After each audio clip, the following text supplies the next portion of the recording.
The seat of Tatewari.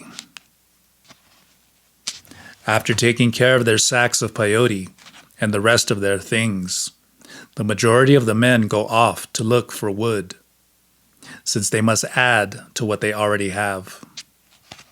When they return, they all bring sticks that are extraordinary, short, straight, and of the same size, without branches or protuberances. I realized that not just any piece of wood will serve to feed Tatewari. While they use any type of wood for cooking in the mountains, so long as it burns, in the case of ritual fires, everything must meet special conditions, from the shape and the size of the wood to how green or dry it is. Since Grandfather Fire is very old, this time he must be fed with green wood, less tough than old wood, making it easier for him to eat. I can imagine what intelligent readers must be thinking. That old wood burns better than green wood. But incredible as it may seem, among the Wirarika, it happens the other way around. I've seen it myself. When I first began traveling with them, I saw them gathering green wood, and in my arrogance, considering myself an expert in matters having to do with campfires, thought, that wood is very green. It'll never catch. Much to my surprise, however, after placing a few pieces, small, of resinous wood underneath to help start the fire, the green wood flared up immediately. I would almost say exploded because the flame suddenly became enormous. I failed to find an explanation for this, there being much more interesting things going on that begged for explanations. Once more I discovered that we, as city people, think we know everything, but oftentimes reality turns out to be very different from what we think. The place where Tatewari will sit is prepared. A trunk is placed crosswise to serve him as a cushion. Then a series of trunks rest on the first one, pointing to the place where the sun rises. Only the Urakuakame, Luciano, the Marahakame, Antonio, they being the eldest, or their direct assistants, Tamat's Kahulamari Manuel, or Tatewari Julio, may light the fire. Antonio approaches the place where the seat of Tatewari has been prepared. He speaks of the pilgrimage, of the great efforts made by all to reach Humankuluabai. He asks that Tatewari accompany us and guard us throughout the night.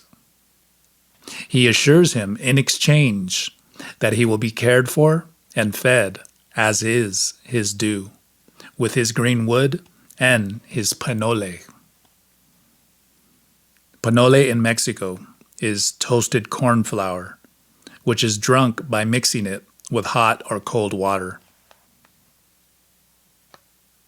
Night falls on the group of pilgrims, who, now and then, eat one more piece of peyote.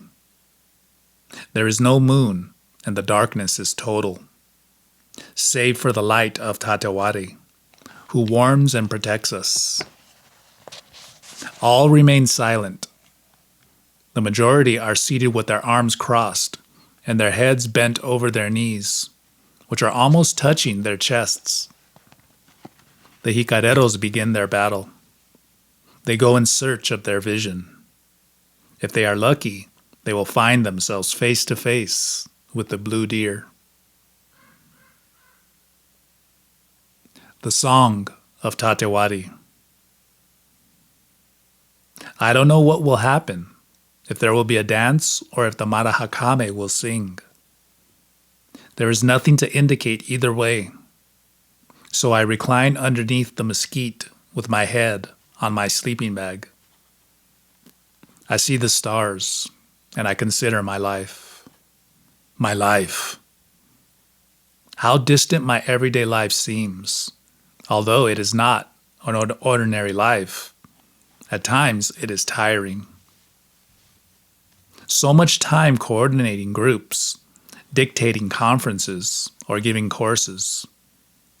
So many people forming ideas about me, much closer to their fantasies than to my reality. How pleasurable that here nobody knows or cares about Victor Sanchez. Only the night knows truly who I am. I spy on her mystery, trying to get her to tell me. Useless. The type of answer doesn't exist in the mysterious. It's a little cold. I move closer to Ligia and Luis Manuel, comforted in feeling their warmth, although we are not touching. No one speaks. The Huiraricas seem asleep, although I see they are not. Where have they gone? They are far away. Later, I hope I can catch up with them and know where they are, what it is they are doing.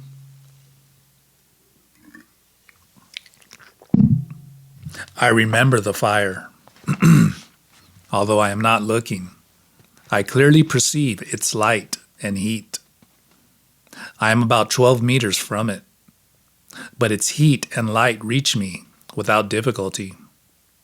Thanks. I realize what luck I've had in finding a teacher like that. The Huirarica indeed know what they are doing. To learn, they do not search for human teachers.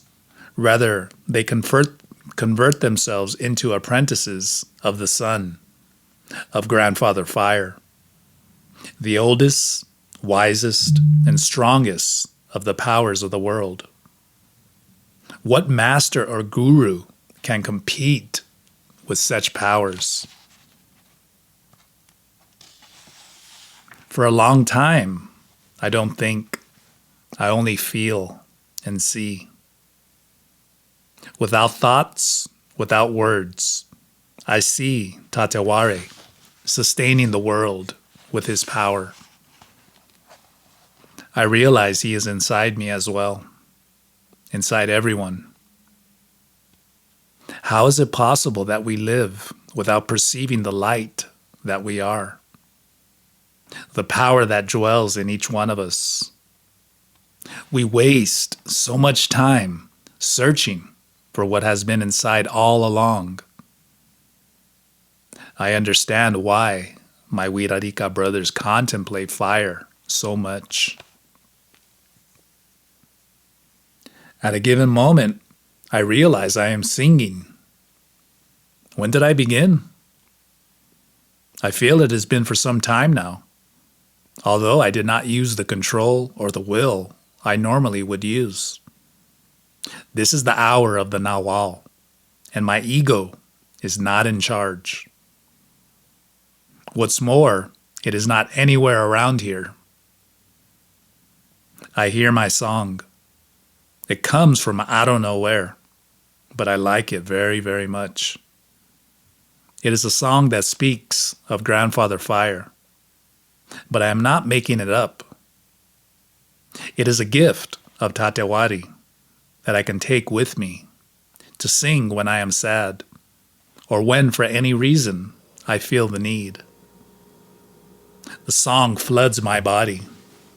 It floods everything, inside and out, like a tingling heat beginning in my chest and extending throughout my body. My mouth is not singing, nor my throat. I am singing with my entire energy field.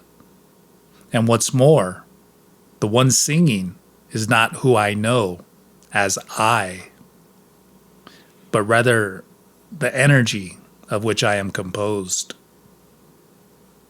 The gift continues for more than an hour. Thanks, Grandfather.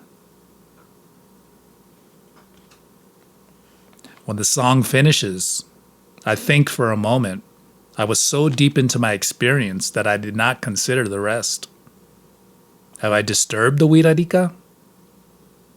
I turn around to look, and I realize I have disturbed no one. They remain far away, traveling on the wings of perception. Next to the fire is Renee, and one of the Wirarika who is singing to the fire. I realize he is singing in Spanish. I try to hear what he is singing. He is singing my song. I don't know if he heard it from me or if Tateware taught it to him as well. But I am very happy to hear it sung by a Wirarika. Afterwards, silence again reigns. The Thing. We have spent a long time sitting or reclining, and it makes us feel like getting up, stretching our legs, and walking a little. Originally, we had thought to follow to the letter the instructions they gave us to participate and imitate the ways of the Wirarika.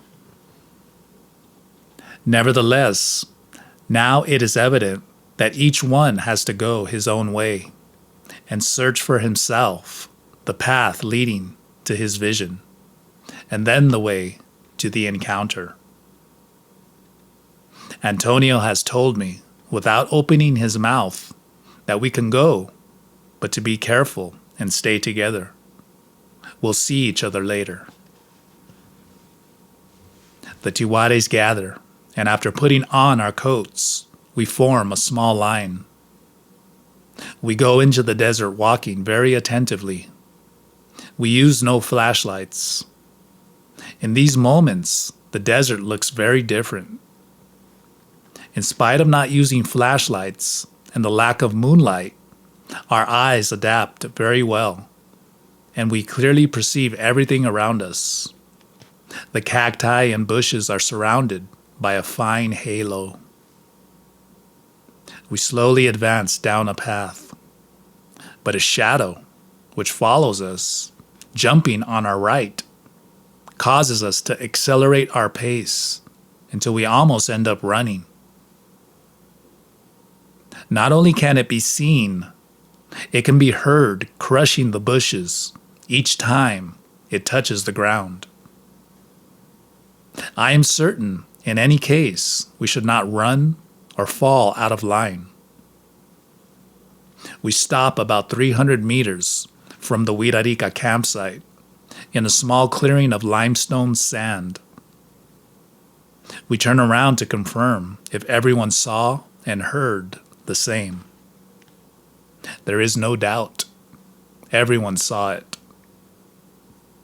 We talk a little about the thing and decide that no one should remain by himself or walk alone, not even go to the bathroom. The cold is very intense. We lay out some sleeping bags, one next to the other, tightly like a package of sausages.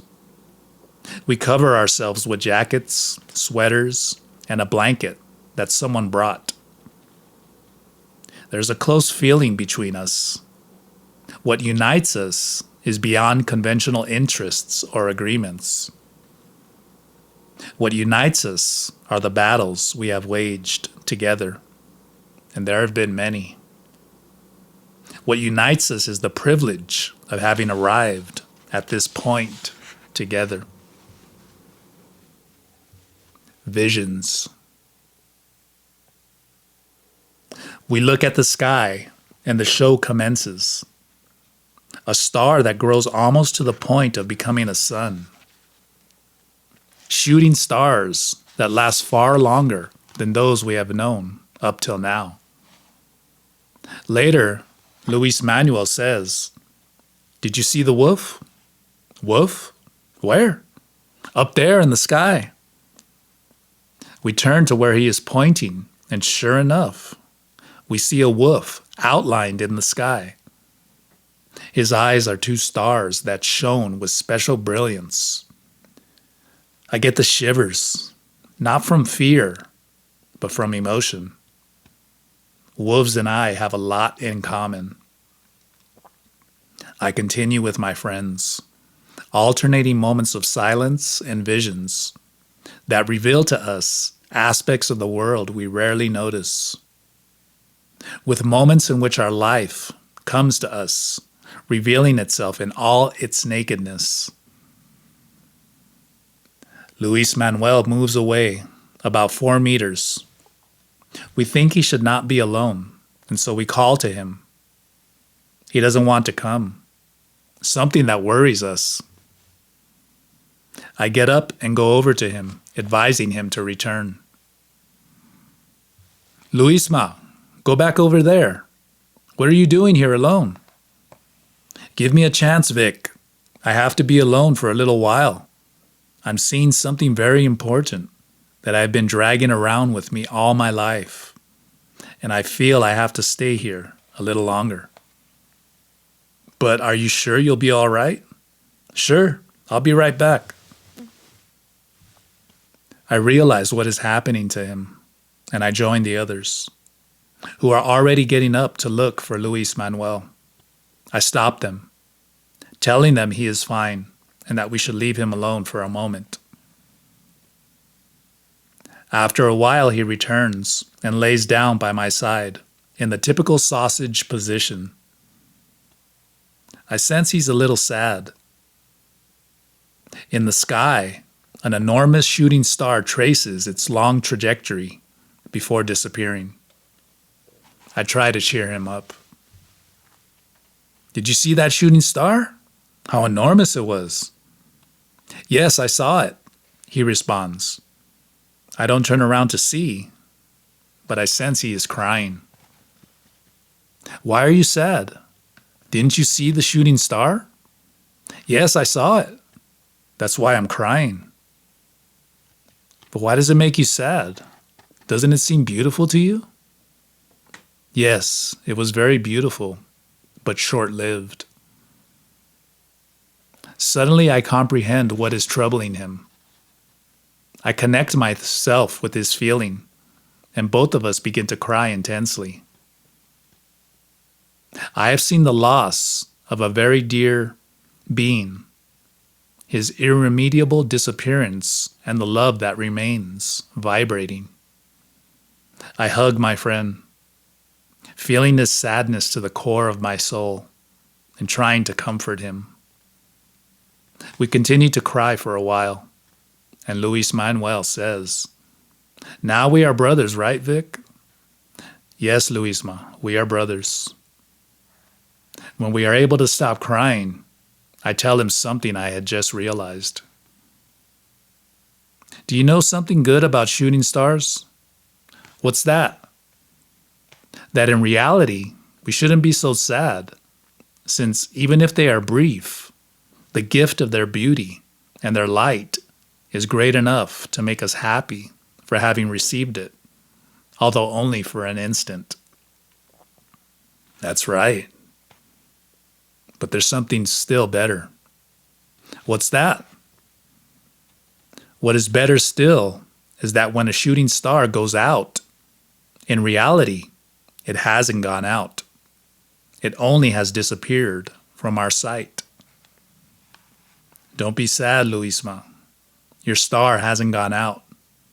Rather, it's still shining there, in some part of this marvelous universe. We continue for a while, seeing the world and our lives. Each one wages his battle, which at times becomes very difficult.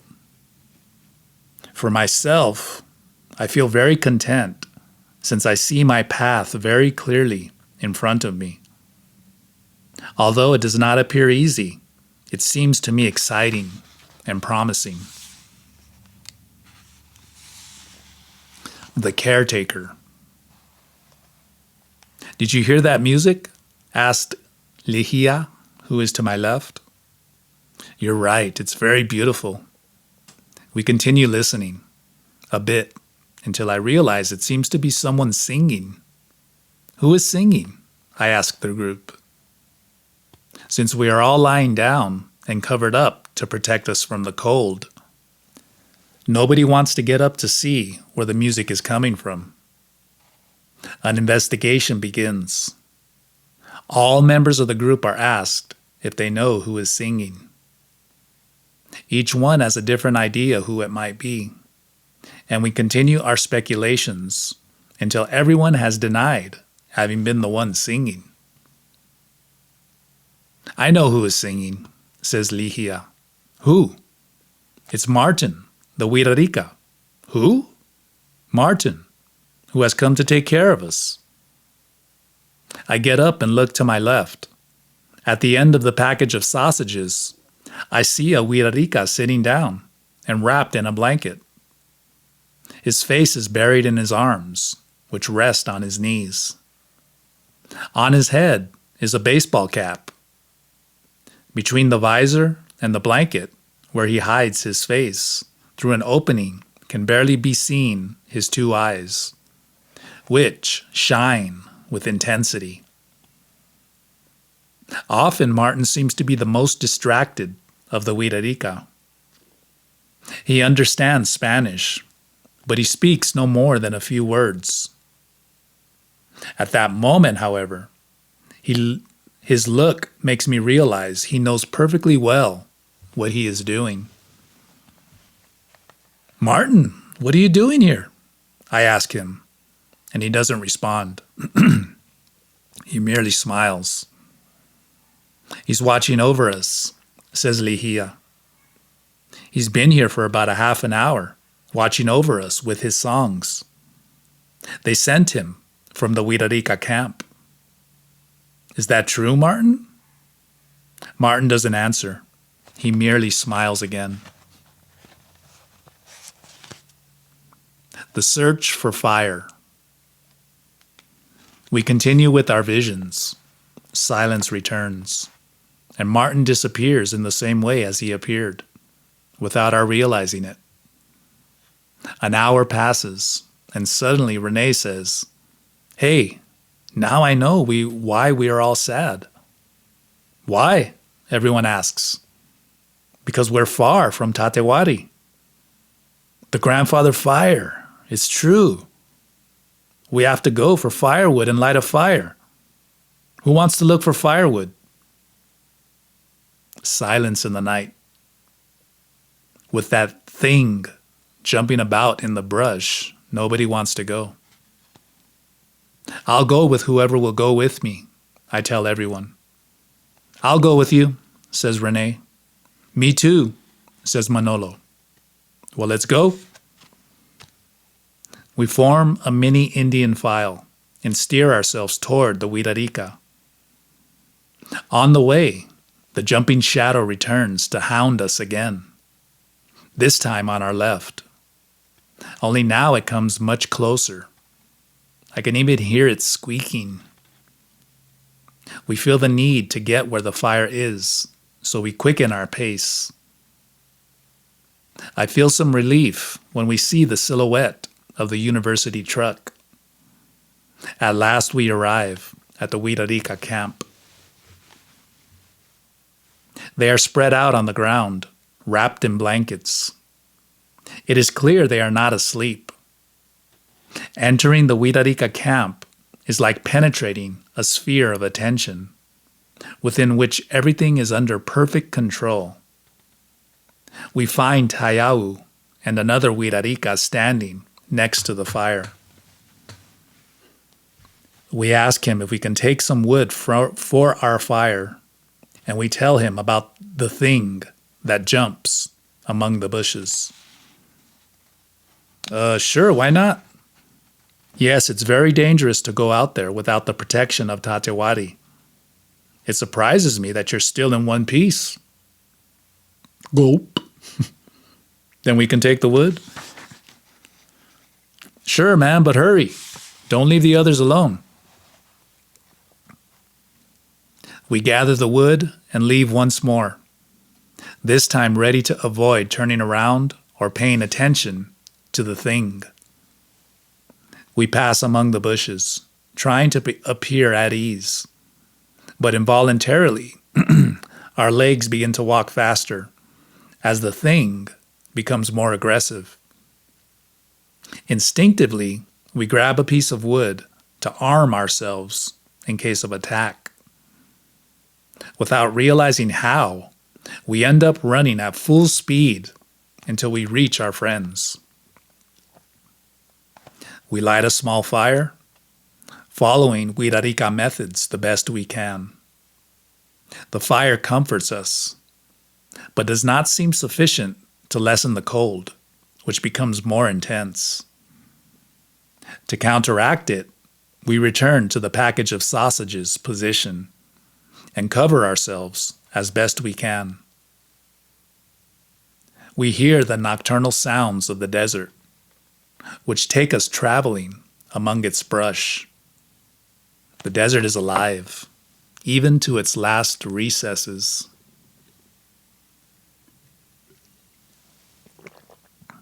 The Men of Fire. The wind begins to pick up, and we cover our faces as well, since our noses threaten to freeze. After a time, I hear Manolo's voice calling me from somewhere outside the package. "Hey Vic, come and see this." I poke my face out of the blanket and manage to see Manolo looking at the bushes with amazement. "What are you looking at? Come back here." "No, Vic, you have to see this. You won't regret it." My curiosity vanquishes the cold. I get up and stand next to him. I look in the direction he is looking, which is toward the Wirarika camp.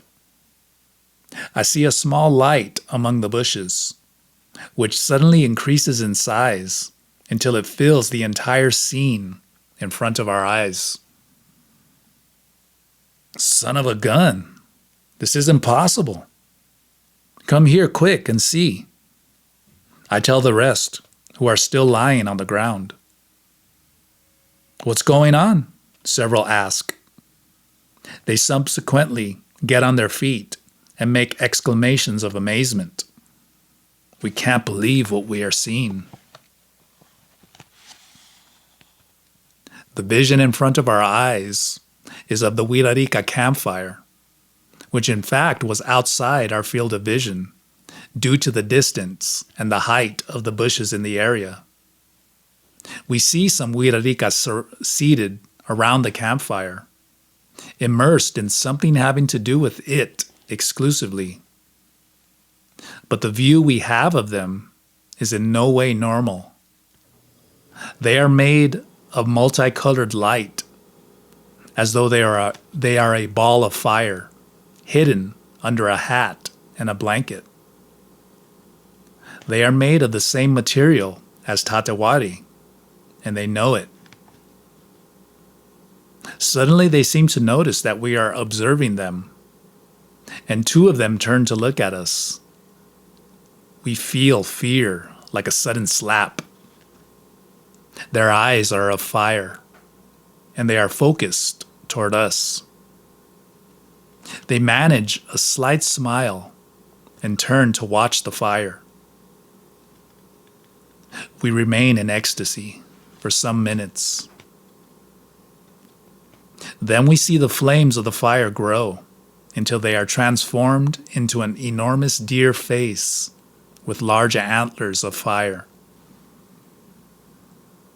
He looks directly at us with flames flaring from his eyes and mouth. We are rubbing our eyes as if trying to wake up. What we see is real. That is Tamat's Kahulamari, there in front of us. All 6 of us see him. That enormous flaming deer face among the Wirarika is the most exquisite vision we have ever had. It is emanating the power and majesty of another world. Tears of happiness run from my eyes. We are all expressing our amazement and delight with expressions such as, "It's not possible that something so beautiful exists. I can't believe it. How wonderful. Are you seeing it? Do you see it too? The vision continues for about 15 minutes. A little later, the deer of fire is absorbed by the blaze, and once more we are looking at the luminous Wirarika. Some are standing, and 2 are seated next to the fire. The impression they give of being made of fire is not only visual, rather I can sense bodily the tremendous energy under the hats, the clothes, and the blankets that contain them. It is as though at any moment their clothes are going to ignite, and they will be converted into plain fire. The figure seated to the right is doing something we cannot discern. He is bending rhythmically toward the fire. Soon, everything is made clear. He's talking to the fire. It is the Marahakame, Antonio, talking to the fire. The fire answers him. It is plain that they understand one another perfectly. They are of the same nature. As the Marahakame continues to communicate with the fire, the other figures spread themselves out and become smaller, as though they are preparing to fly. The intensity of interaction between both increases. The profound love that the Wirarika, and particularly Antonio, has for the fire can be felt. Only in that moment, Antonio is not simply Antonio. He is pure energy. Also, there can be felt an inexpressible and infinite love from Grandfather Fire for the Wirarika. They are without doubt his nation, his people. They are perhaps the only ones awake on the earth. And now they are letting us spy on their world for just a moment. I realize the titanic task the Wirarika carry on their shoulders, sustaining for centuries and millennia an unbending effort to not forget the essential, to keep open the channels connecting with the source of everything existing. The light of the world. The figures around the fire begin to rise, radiating an intense red-yellow light like fire. They stop about 50 centimeters above the ground without taking their eyes off Tatewari, with whom they are in full communication. They look like suns outlined against the infinite darkness of the universe. The effort of the Marahakame increases. He is calling upon Tatewari to enter into him, giving him his force and his power. A thick line of liquid fire stretches out from the flames until it touches the Marahakame at the height of his abdomen. His shape grows, and from him an immense light begins to radiate. He is illuminating the world. The emotion is so great, I cannot stop crying and laughing.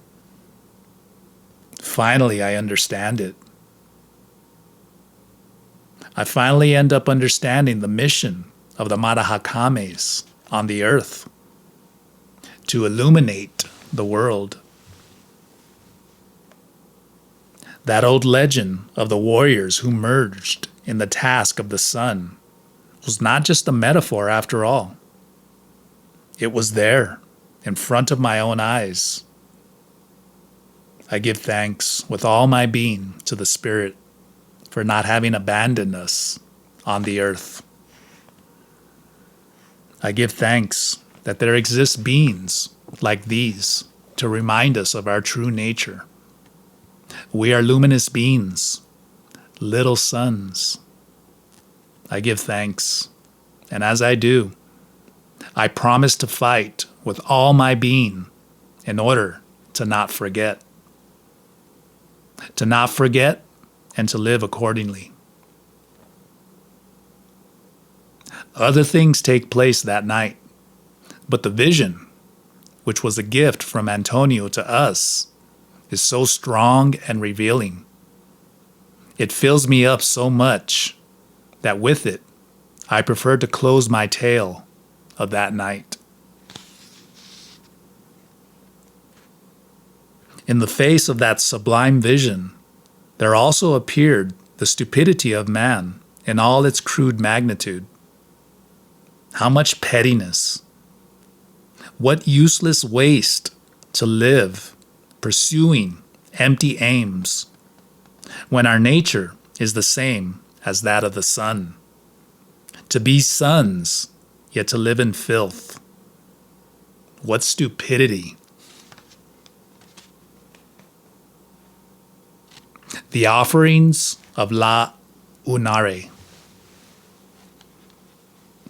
The next day we wake with the sunshine falling brightly on the world. We had slept a little toward dawn, and now it is around 9 in the morning. All the feelings we had seen and experienced are there, present in our bodies. We are not completely in right side awareness. We, nevertheless, have to yield to the new day and what it brings. All of us choosing not to talk about what had occurred. Instead, concentrating on our tasks. I don't know whether the pilgrimage is already over, but instinctively, I opt to organize my things and prepare the vehicles for getting underway. Although I have not the slightest desire to return to the civilized world. We are a little tired, but ready for what will follow. At this point, having hardly slept or eaten seems natural to us, appropriate for the work we are doing. Internally, I ask myself about what I have experienced in Ginnunga-Greg, and in particular about the previous evening. Was I remembering all that had taken place? Were the implications of those visions on my life clear? My sensation is that one part of me knows and understands, while the rational side feels confused. I choose not to force myself, and I am confident that in each time, each piece would find its place. I see that some Wirarika remain where they were, while others pack up assorted articles and make ready to depart. I decide to ask, what's next, Antonio? La Unare. The La Unare? Yes, Victor, we're going to La Unare, responds the Marahakame as he turns to busy himself with his bag, in which he packs assorted objects. I approach Tayau to ask him for more details. Hey Tayau, are you ready to go to La Unare? Not at all.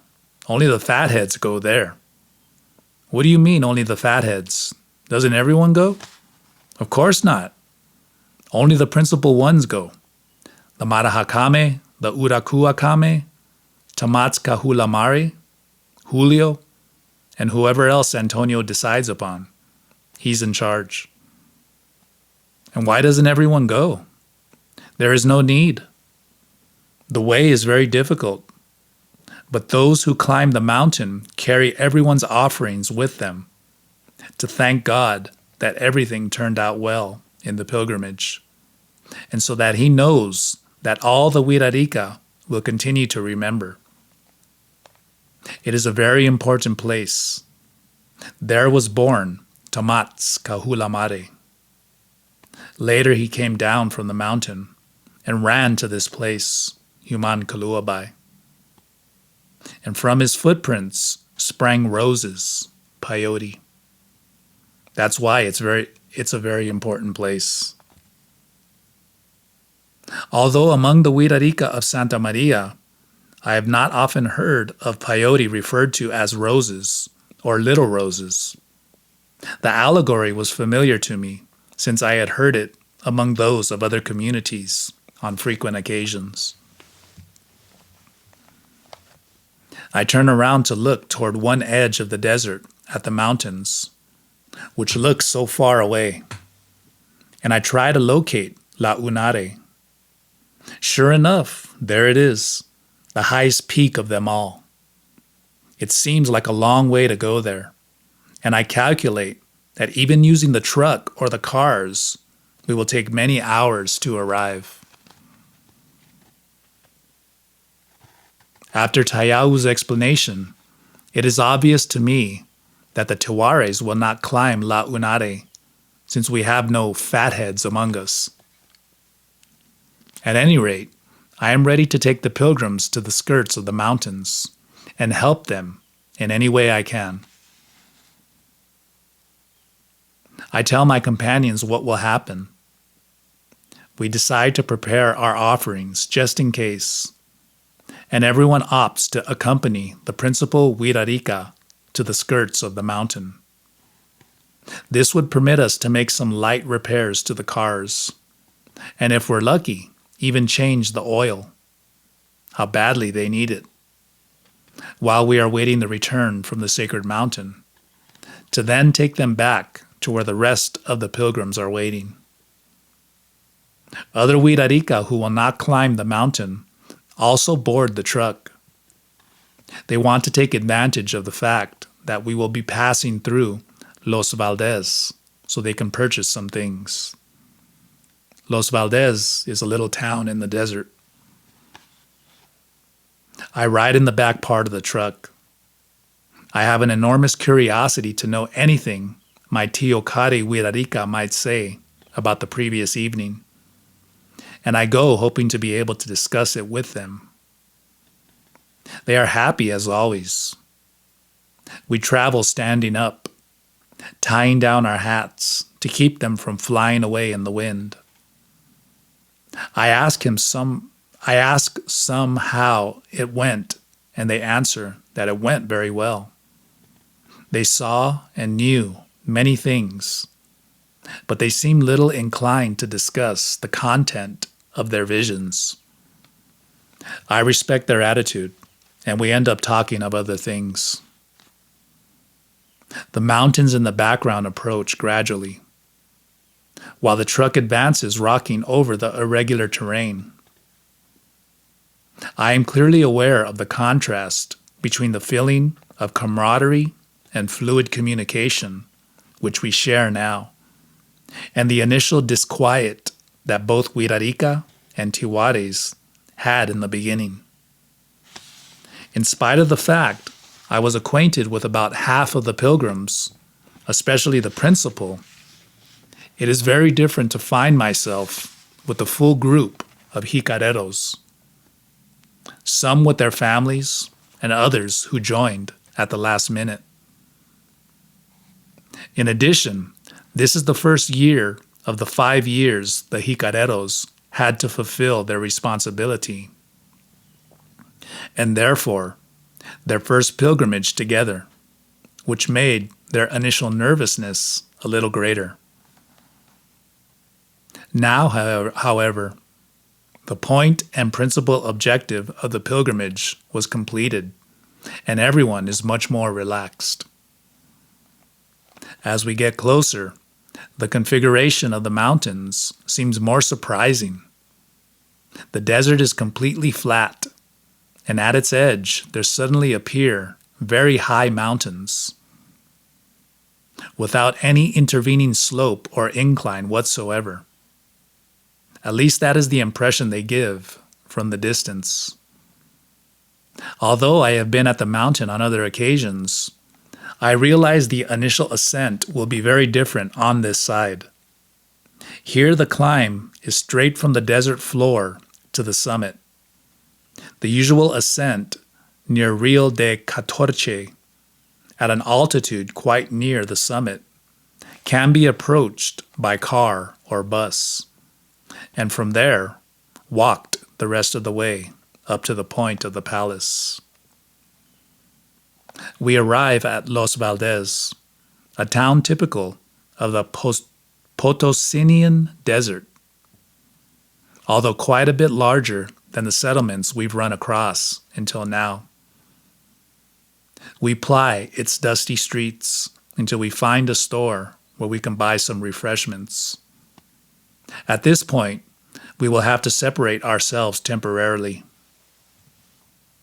The 2 automobiles will remain here for maintenance, and the truck, together with those in charge of carrying the offerings, will continue on its way to where the ascent will begin, for the sacred mountain is still far off.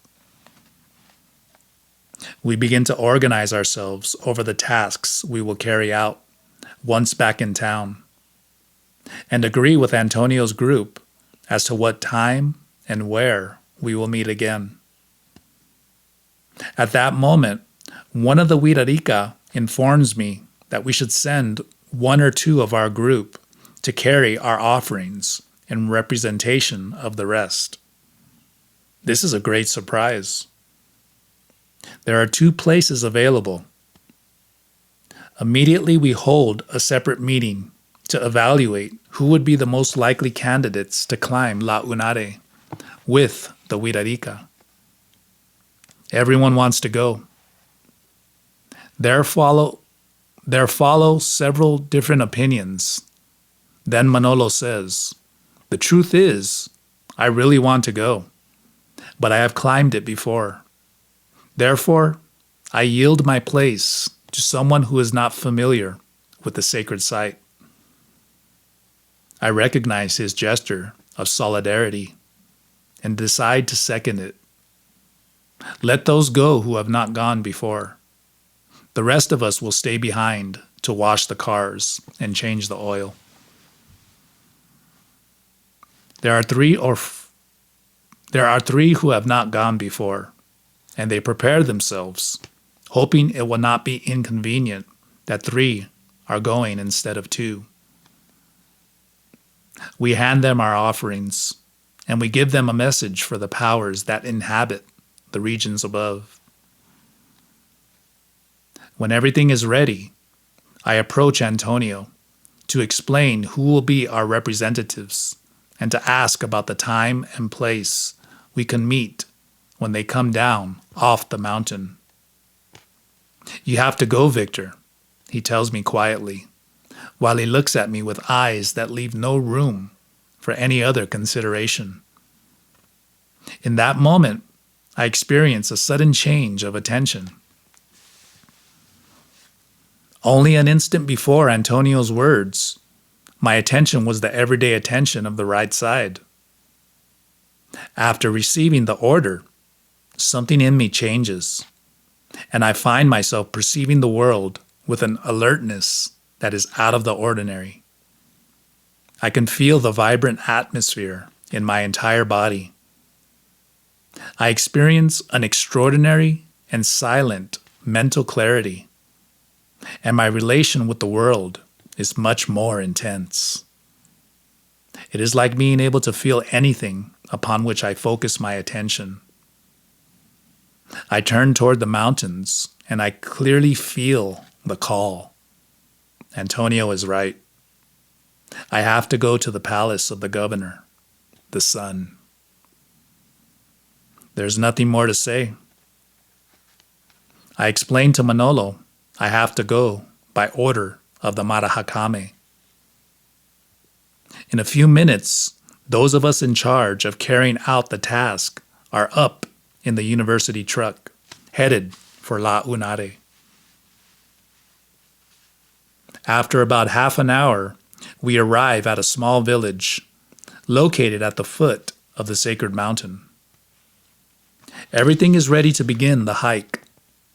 We say goodbye to Ventura and agree to meet him at 4. At 4? But it's almost 11 in the morning. I keep my thoughts to myself.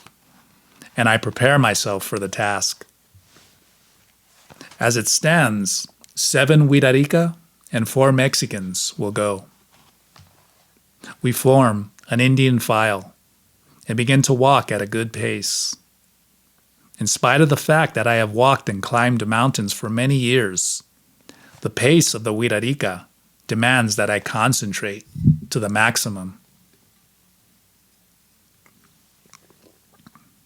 The music of the violin and the guitar completes the perfect atmosphere for the climb. Galindo, who plays the small guitar, is at the end of the line. Ahead of me goes Julio, playing his violin.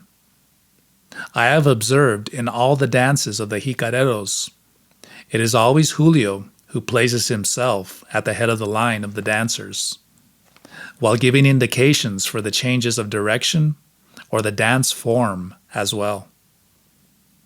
Ahead of Julio goes Antonio. Ahead of him is his venerable Tomats Kahulamare, Manuel. And heading the line, the Uraku Akame Luciano, the eldest of all.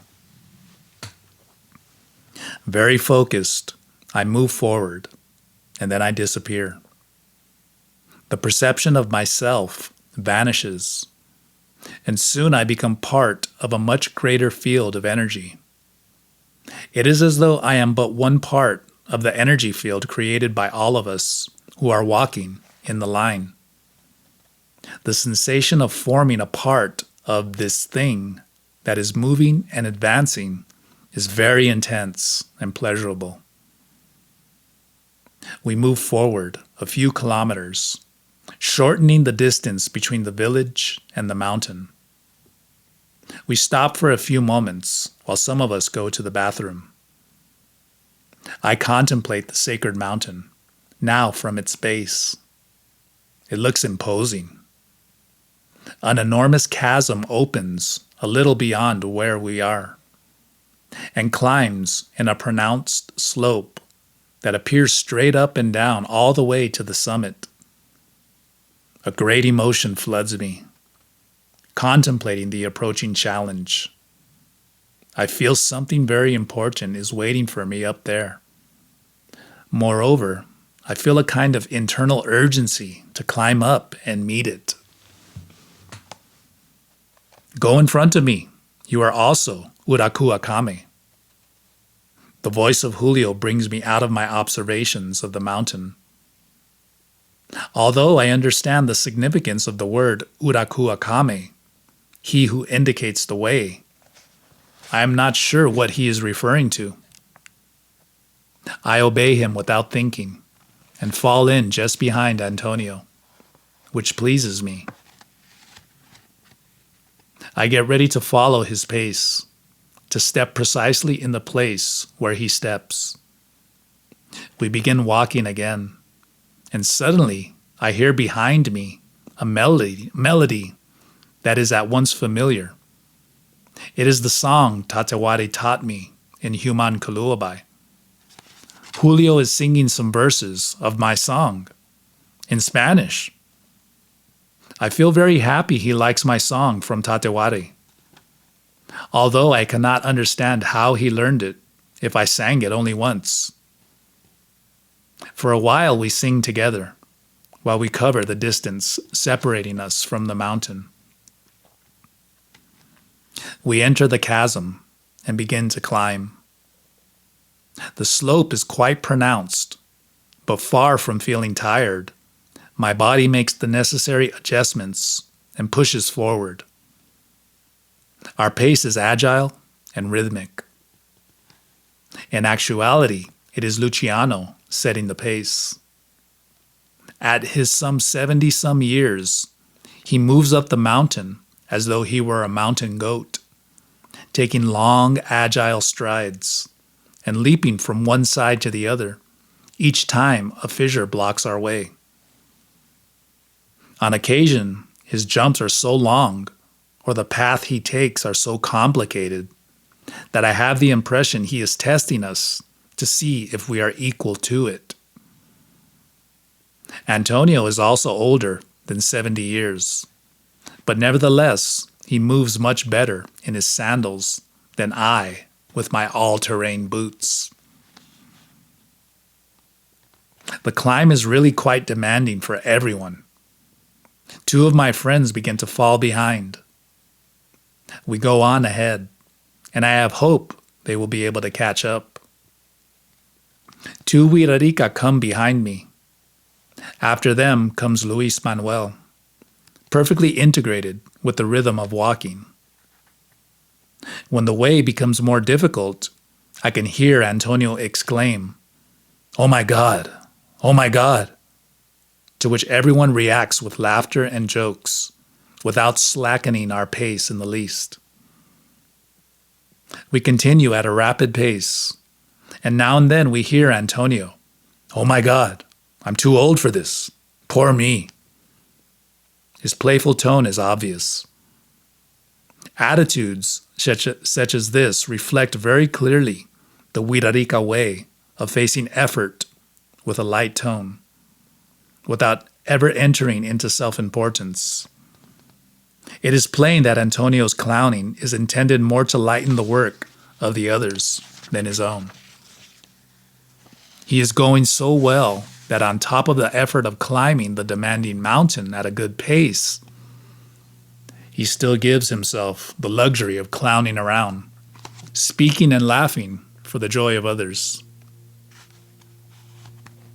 The climb continues in this joyful tone, except for my 2 friends who have not managed to catch up. After a couple of hours, we pause at an enormous fissure in the chasm. We walk along it and arrive at a point where a thread of water runs over the ground. We stop there and drink the fresh water, coming from the interior of the mountain. It really is refreshing, and drinking it, we feel how its energy reconstitutes us and fills us with strength. I move over to a small cave covered by rocks. I remove one of the rocks and shine a small flashlight inside to spy out its interior. I realize the water originates from here, and I remember the sacred value the Wirarica give to the water holes there in Human, Kaluabay.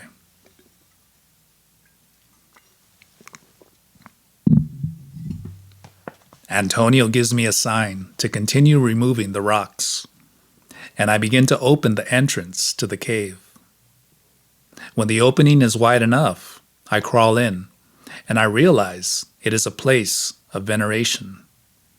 Many Wirarica offerings are found in the interior of the cave. I greet the spirit that inhabits this place and respectfully leave an offering. I come out as the Marahakame approaches the entrance and begins his invocation to the powers of the place. He waves his muvieri, opening the door to the sacred enclosure. Each one of the Wirarica leaves an offering to the goddess of the place, relative a Tatei Matinieri. Later, Antonio draws water from the cave with a small cup. With his muvieri, he scatters the water on each one of us, while showering us with blessings, which we receive with joy and emotion. My 2 friends who had fallen behind arrive at last, and in time to receive the blessings. I am seated on a rock next to the entrance of the cave, with the sun engulfing me, my body wet with the sacred water, maintaining an agreeable sensation of freshness. The place is very beautiful, the moment perfect, and the company incomparable. In this state, I find myself when I feel a slight push on my left shoulder. I turn around and see Tamat's Kahulamare, Manuel, handing me a muvieri. It is a small arrow with yarn and eagle feathers, which are highly regarded by the Huirarica. Except for the Marahakames who carry them in a case made of palm leaves, they customarily carry one or more on their hats. Each one is earned only as a result of a battle of power, some very special event, or some extraordinary event in favor of the spirit. Often I have heard of the Muvieri carried on the hat, referred to as the spirit. Many times I had observed with interest the Muvieri of the Huirarica, but I never had the absurd notion of fabricating one for myself, or even thought of trying to buy or ask for one. Nevertheless, in this moment, to receive a Muvieri from the hands of none other than Tamatz Kahulamari himself was something I deeply valued. Once I received it, I followed Manuel's instructions and fixed it to my hat. I put the hat on again and realized it felt very different. It was as if charged with something else. From now on, putting my hat on would possess a greater significance. I knew I would use it only on my outings in Huirarica territory or on very special occasions. Invigorated by our stay at the waterhole, we returned to our path toward the summit. The way now becomes steeper. I observe that the younger Huirarica have more difficulty on the ascent than the older ones. It's not that they do it badly, rather what occurs among the Huirarica most deeply involved in spiritual matters, as the oldest ones are likely to be, is that not only are they the wisest, they are also the strongest and most vigorous. At this moment, Luciano and Antonio are setting a pace the younger ones can barely maintain. I follow close behind Antonio, marveling to see how he moves in the mountains. As we advance, he seems to get stronger. The column halts once more to wait for my two friends, who continue to fall behind. I look to see how far we have to go, and I realize it will be the most difficult. I turn around to look at Antonio, who remains silent. I know with certainty that under no circumstances should we arrive separately at the summit of the mountain. When my friends finally arrive, I ask them if they can withstand the pace, or would it be better if they wait for us at the bottom? They look toward the summit and decide to turn back. I lament their turning back, but I feel it is the most appropriate decision. They give us their offerings and begin to descend. While we turn to continue the ascent, something amazing happens. As if we had got rid of a heavy weight, we begin to walk with great lightness. In spite of the fact the climb is very steep, with no place to rest, I feel as if we had wings on our feet. An internal force pushes us to climb, making us feel stupendous. Antonio stops and tells me, indicating a mountain to our right. "Did you see the train? How beautiful." Everyone laughs and agrees that it is very beautiful. I don't see the train, but I feel they are referring to something more than a joke. We continue climbing. I see the old ones ahead of me, and I recall how many days they have gone practically without sleeping or eating. I begin to think of the long trips they must make throughout the year before coming here. Rapavillayame, Chapala, Jalisco, Aramara, San Blas, and Auramananaca, Durango, among others. In each place, there are rituals, long hikes, nights in vigilance, long fasts. I think of the frequent evenings Antonio spends as a singer, singing on occasion for 3 days straight. I think of what we have covered and how much is left to do until the pilgrimage cycle is finished. I see the material poverty of this powerful man walking in front of me, and I understand truly what it means to live free from the yoke of self-importance. There is no rest in the life of the Marahakame. He never receives payment for his work, in money or in kind. On the contrary, all of his duties as Marahakame imply expenditures for which no one helps him. So why does he do it? What is his interest? The spirit, not material rewards, not the ego. Looking at these beings with their lives dedicated to serve, carrying on their shoulders the enormous responsibility to prevent the rest of humankind from forgetting everything, to keep open the ways that carry us to the spirit. I feel happy to witness the incredible. There are men of knowledge. It is possible to vanquish self-importance. That old ragged man there in front of me is without a doubt much more imposing and much finer than those sorcerers and perfect masters about whom the books and stories, which deal with superhuman guides and their apprentices chosen by power, have spoken. Here we are, people of flesh and blood. No one told me. I didn't read it anywhere. I am living it.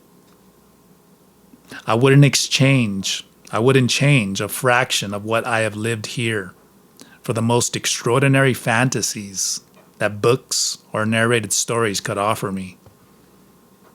My choice has been appropriate: to live for myself, to undertake with enthusiasm and joy that which I can conquer on my own 2 feet, with my own body. This is the magic of truth. Its value is infinitely higher than the sum of all the exotic and spectacular books I can read about the spirit. For sure, Antonio is not perfect, but he is full of that which we badly need to recover: the possibility of living in accordance with the spirit. Best of all, I could shake his hand. I am seeing him, and we are here, in the place where dwells Tamatsin.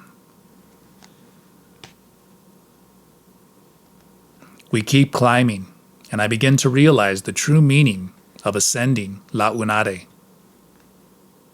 During this ascent, everything I've lived and learned during the pilgrimage begins to fall into place and finds meaning in my inner self. I continue to climb, and many revelations come to me. Finally, I have found the place long sought for, a search begun with questions and doubts, then passed through schools and books that spoke of knowledge. Inside me, accepting my presence in this world, was the place we erroneously look for outside ourselves. At the end, the most elemental, and maybe the first thing I discovered, proved to be true. Everything begins and ends inside oneself. The path is toward the inner. There lies the true master. What keeps us from it is nothing more than the worship of our own ego, which at times we disguise as the worship of something or someone else, be it a person we profess to be in love with, a mental fantasy about knowledge to which we are tied, or a search for freedom through the presence of some perfect master. Waiting for them to teach us is, after all, the best excuse for not learning by ourselves. What enormous power this mountain has. I feel its energy inside me. It enters through my feet and allows me to see. My eyes clear, allowing me to see and know what I have been lacking. I feel complete. I understand why the Wirarika have such veneration for this place. Here is where it starts. This is the beacon that illuminates the magic world of the Wirarika. Here is the guide, the answer. This is why they refer to the blue deer who was born here as a master who teaches the correct way to live. Everything acquires meaning, and in each piece falls into place. In effect, the ascent of La Unare is a key element. It is the external expression and the catalyst that provokes an ascent within ourselves. When we begin to climb the mountain, we were just people. But on the way, we were transformed. And now, near the summit, we are converted into sacred beings. The summit is closer. As we draw near, my excitement increases. What's more, something else is waiting for me up there, and I'm going for it. When we arrive at the summit, we are full of power, transformed into magic beings, who as such naturally inhabit a magical world. We are in the source of everything, the center of the world. Here is where everything began, where everything keeps on beginning. What absolute joy! At last, I have discovered it.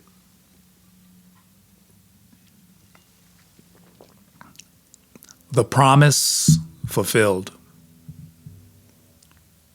We head directly for the left side of the mountain, the side of the Wirarika. We arrive at the area of the offerings, and Antonio greets the powers that reside there. He blesses each one of us and all that we carry with us with his muvieri, thus reinforcing the state of grace in which we find ourselves. He speaks to Tamats and tells him of all that we have struggled, of all that we have fought to arrive to him. Antonio weeps as he speaks with the blue deer, and we all weep while we feel his presence. Everything has meaning. Everything. Everything Antonio does. Everything the others do. Everything I do. Suddenly, a shot of awareness makes me reel. There comes to me the memory of that forgotten episode long ago, which happened to me on this same mountain. I was standing on the right side. I saw a line of Wirarika who, in a state of high concentration, had climbed the mountain and passed in front of me. A feeling touched the core of my soul then. How I would like to be there inside, participating and understanding what was taking place. The promise has been fulfilled. Here I was, in the midst of the jicareros from Santa Maria, participating, seeing, and understanding everything. Laughter and tears were joined together in me. Thus I would discover to what extent we are related to everything existing. To what extent the Spirit listens when we ask from the core of our soul, and are capable of backing up our dreams with powerful and decisive acts. Thank you, La Unare. Thank you. Tamats Kahulamare. Thank you. Human Kuluabai. Thank you. Antonio and the Teocaris Jicareros The endeavor does not end here. Rather, it has barely begun. I look at Luis Manuel, and I realize that for him, there are also tremendous things happening. We embrace, happy to have arrived together at this place, beyond the borders of ordinary reality. Definitely, we are brothers. Full of feeling, we begin to place the offerings. The Huirarica advise us to hide them well, to keep the mestizos from stealing them.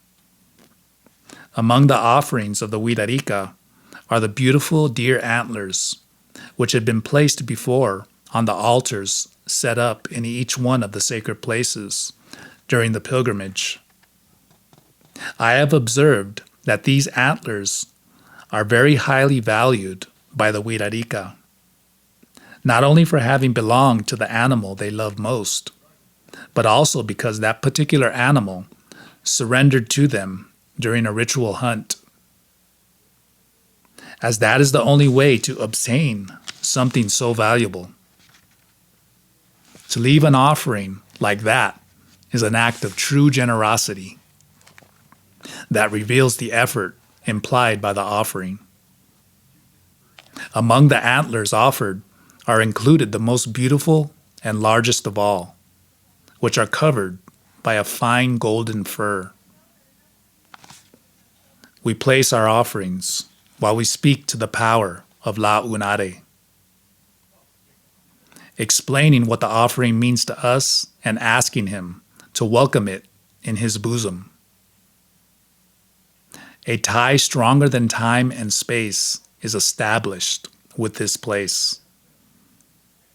I know I will return here with my dreaming body and with my physical body. I know I will return here in my last flight just before the instant of my death. Now it is very clear why we saw, in that experience in Human Kuluabai without the Huiraricas, rays of light emanating from the sacred mountain.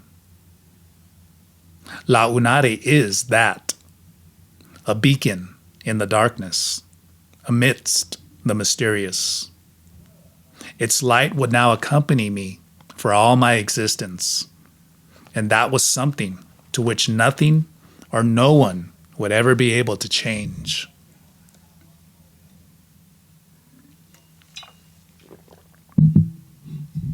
Epilogue.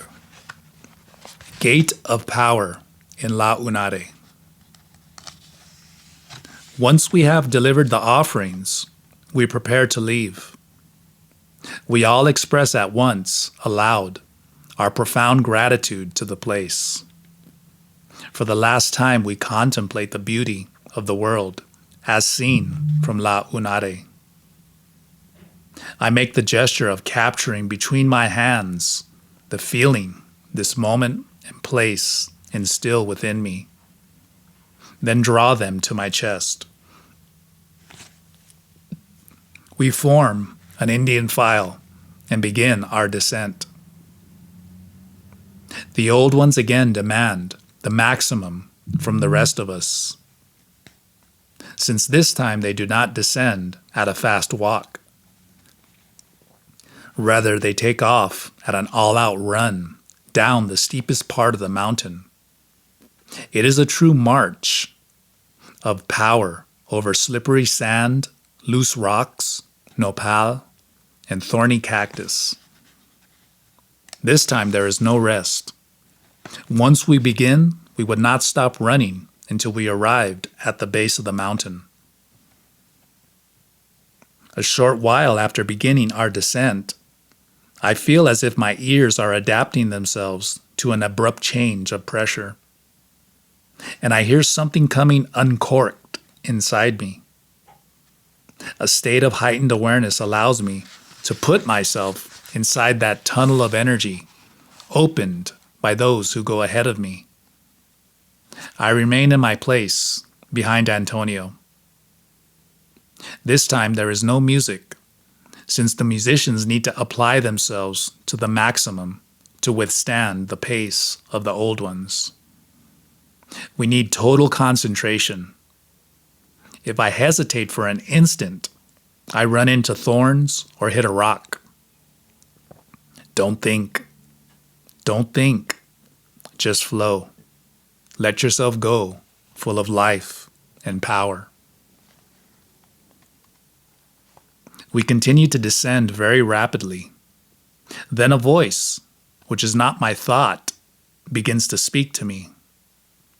It begins to give me a complicated and detailed explanation about the era in which we live and the task which I have to perform.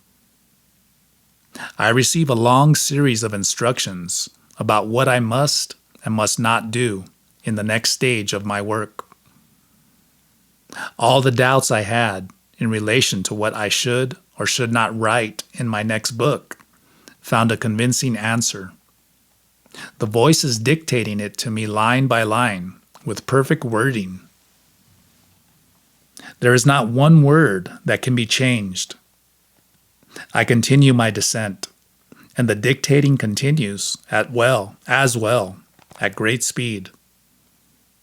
I listen, trying not to miss the details, knowing the task of remembering what I am receiving will be a long and arduous struggle.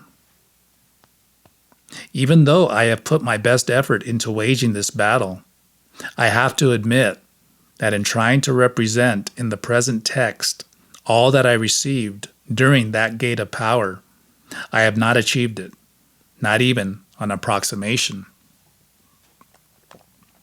My mental effort in trying not to lose a single word the voice is telling me begins to fatigue me.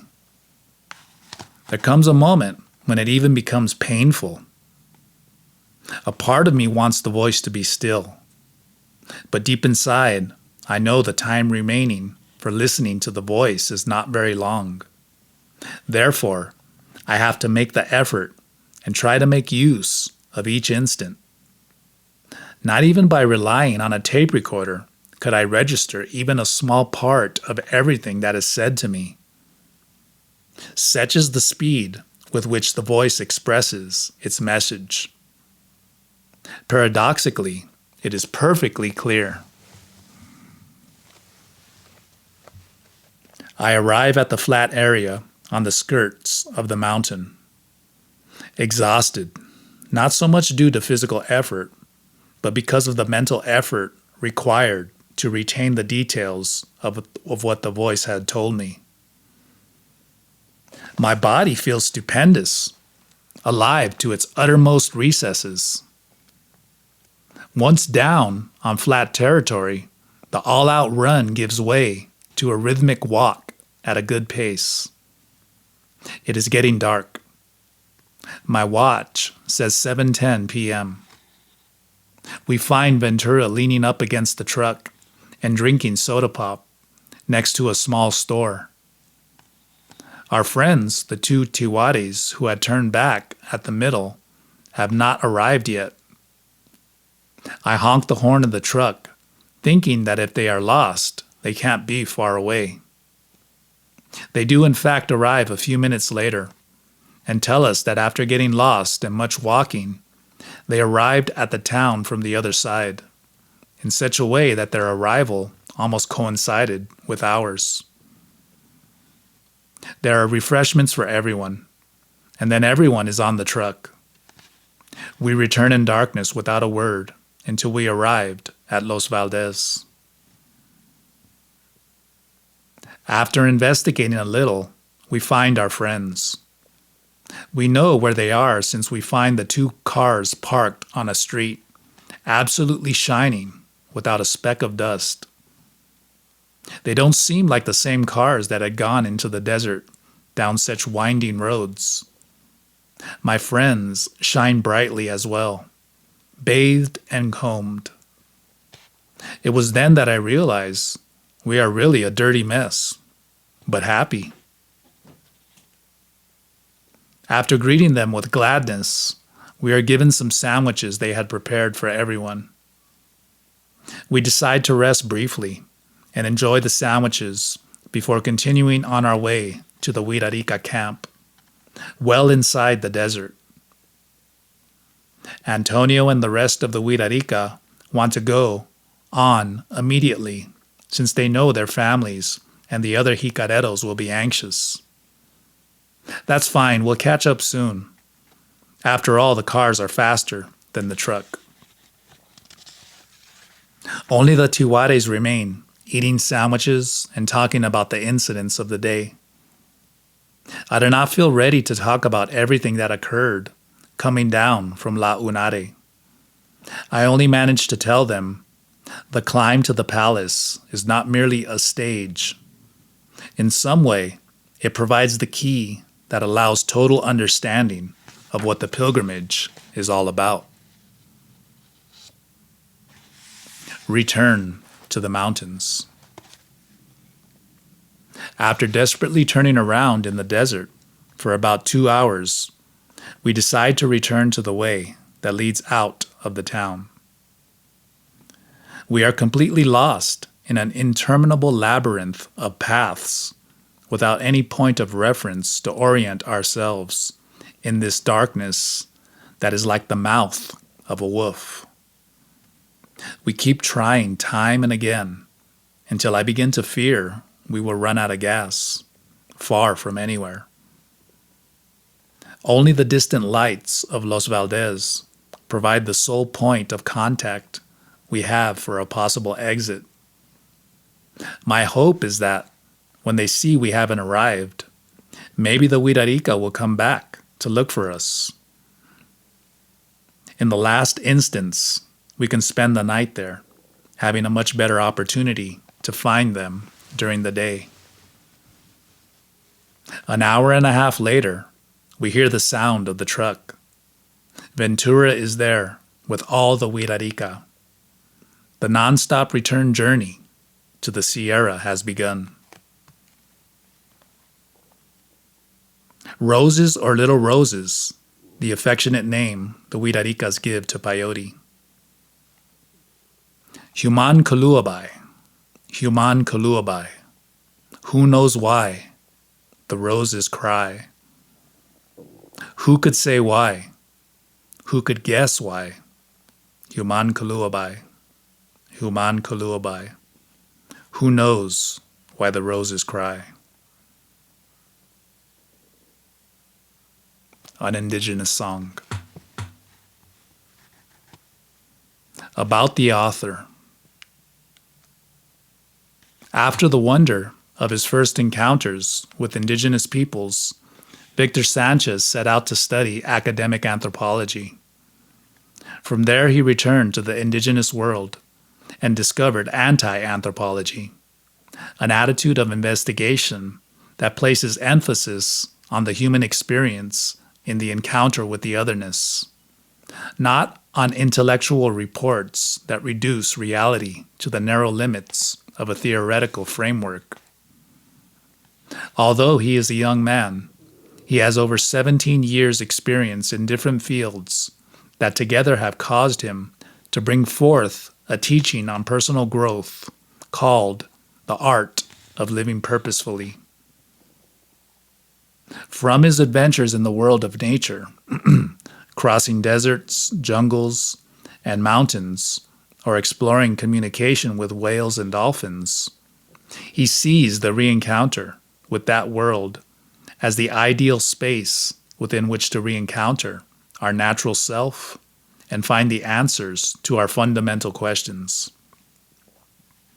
In his work, this encounter with nature is not an intellectual approximation or an ecology of the mind. It is participation of the body and an ecology that comes from the heart and is expressed through a way of living.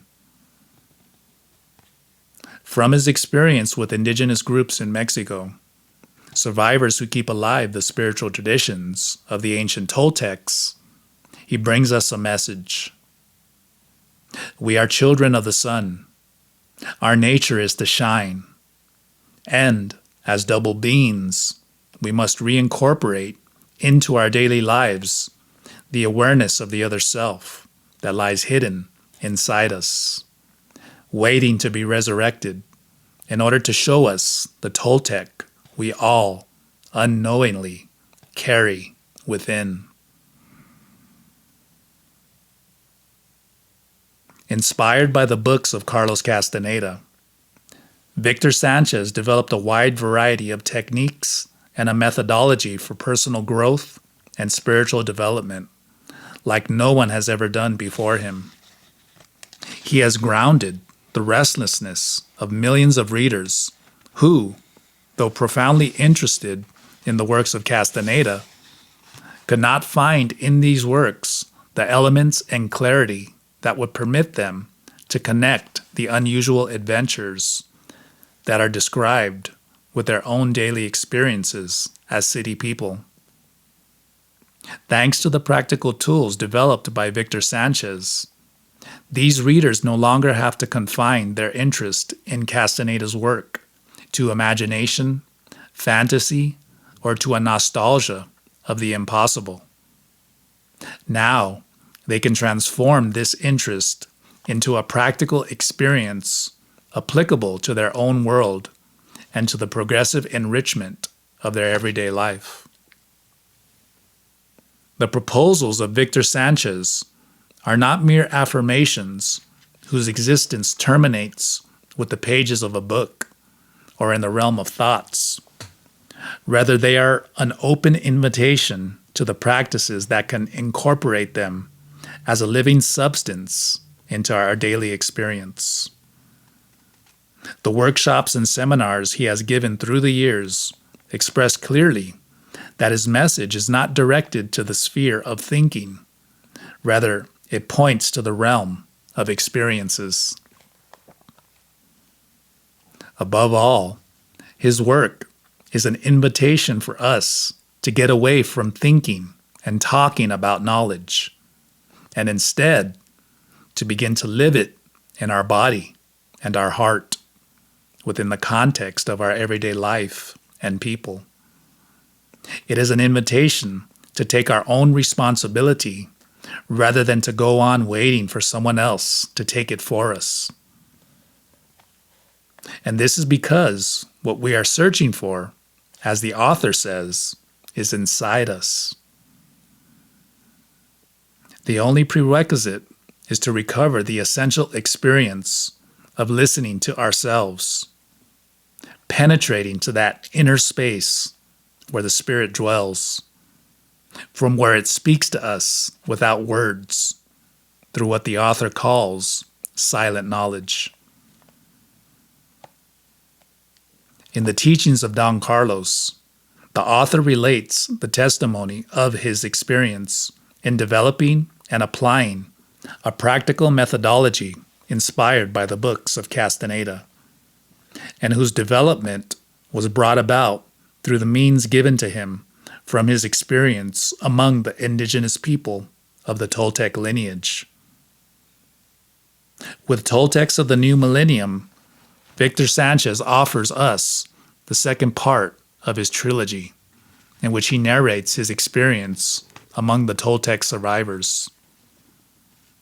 In a personal style and from an anti-anthropological perspective, he opens the door to that parallel universe wherein dwell the Wirarika, thus supplying a living testimony about indigenous knowledge as seen manifested from the inside. Victor Sanchez is currently working on the third book of the trilogy, in which the reader will encounter the key elements of a process of self-realization using the powerful tools present in the Toltec tradition, which he affirms contains the fundamental elements that can return dignity and magic to our life experience, which belong to us as luminous, mortal beings. Meanwhile, Victor Sanchez continues his experiences among the surviving Toltecs, not only to further his own process of growth and investigation, but also to accomplish the commitment made with the elders and the Marahakames of the Sierra Huirarica on November 15th, 1993, to submit a written testimony about the Huirarica spiritual tradition, not directed toward the general public, but to these same indigenous communities, thus breaking the existing tradition among anthropologists and writers who generally do not return the fruits of their labors to the communities in which their investigations are carried out. The aim is to contribute to the preservation of the traditions and practices partially described in Toltecs of the New Millennium, now that the process of alphabetization implemented in margined areas by the Mexican government are beginning to produce a relatively new phenomenon: Indians who can read books. The objective in gathering a written testimony about the tradition is that the new generations of Huirarica, who are progressively learning how to read, can read not only books having to do with the world of the Tiwares, non-indigenous peoples, but also those which speak of their own tradition. Aside from his experiences in the indigenous world, Victor Sanchez spends a large part of his time giving conferences, workshops, and seminars around the world, in which he is working to create a bridge that allows people living in large cities to nourish themselves with the magic that is preserved among indigenous communities of Toltec descent, and which, without our being aware of it, hides one of the most priceless treasures ever generated by human experience on this earth: the knowledge of the otherness. The end.